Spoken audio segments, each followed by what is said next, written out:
So you two are showing up as the King and Queen of Wands. Very passionate, creative, independent, very strong-willed, very strong-headed, hard-headed. You two are very powerful duo here. Very determined, too. Determined. And a little self-assured. You know, it feels like when this person runs from you, they run from themselves. It's like it's like meeting your counterpart, right? Very twin flamey.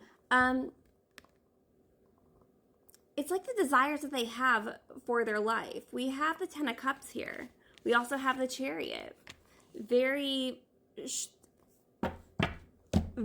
sure about you, which makes them very unsure. Like I'm telling you, you do things to this person that they struggle with having all of those feelings and all that passion. They want to be in control, but like, I just feel like this person would follow you off a freaking cliff. Like, the thing with the Queen of Wands too, though, is that very independent, not going to, like, even though it's like, let's charge ahead full steam, you're not going to do that right off of a cliff.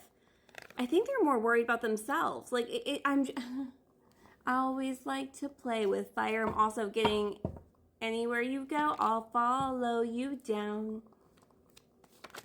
Gin blossoms follow you down. Those I know by heart. Queen of Pentacles.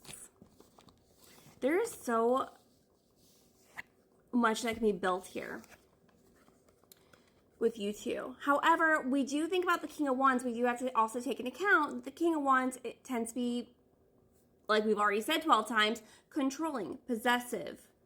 They're also worried about the things that you bring out in them.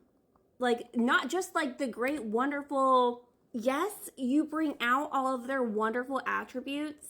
However, you also trigger their not so great ones too. Yeah, they just lose control in this connection. So they run. So we haven't pulled from the Hidden Truth in a while, so let's see if we can get some of their feelings. What's going on here? I'm not available. Well, that might be a problem. You know, I think that adds on to why they get so uncomfortable if you were to be around. They look for you. They look for you in everyone. That makes sense. Because we were getting in part one that if they expect you to be somewhere, they get anxious and nervous. And like, even if your name gets mentioned or they see your face, whatever. But if you don't show up and they were expecting you there, they have this just instinctual urge to find you. And right now they're not available. They are with someone else. In some kind of way, some kind of capacity. Definitely someone else is involved. I want to be more than friends. You can't just have a casual relationship with this person, your counterparts. You're the most passionate counterparts. You can't just have something casual. If you are around and whoever they're with is around too, there is a fear that they'd see it on their face. Because this person has to like get prepared to respond to either seeing you or hearing about you, your name, whatever. They have to prepare themselves for it.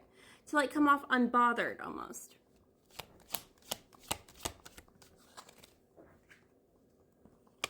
I wish I could take back my words. I feel like you taunt them. We were getting that sometimes you do it on purpose. I'm starting to understand our connection. And finding out the truth crushed me. I don't think this has been an easy situation for them.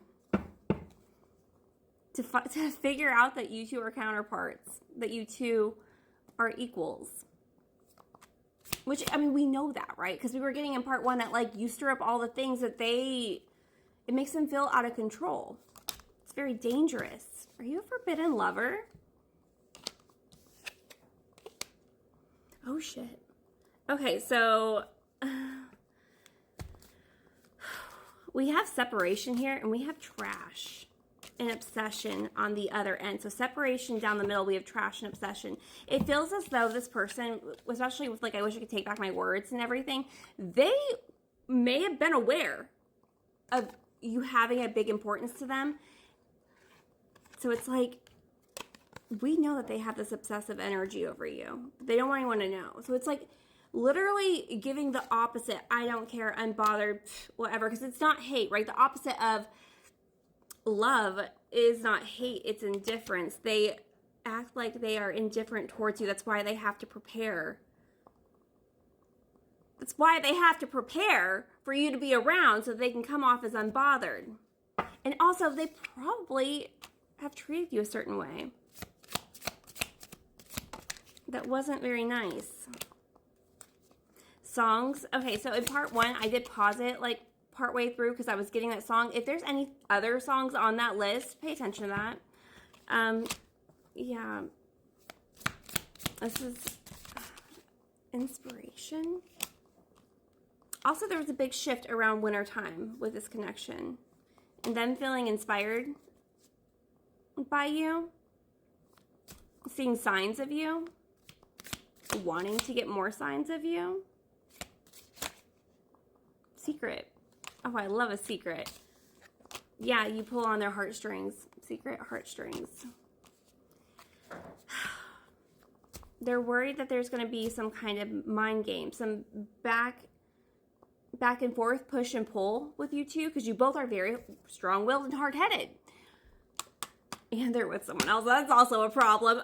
Yeah, let's go to part 3 and try to dive more into all of this mess.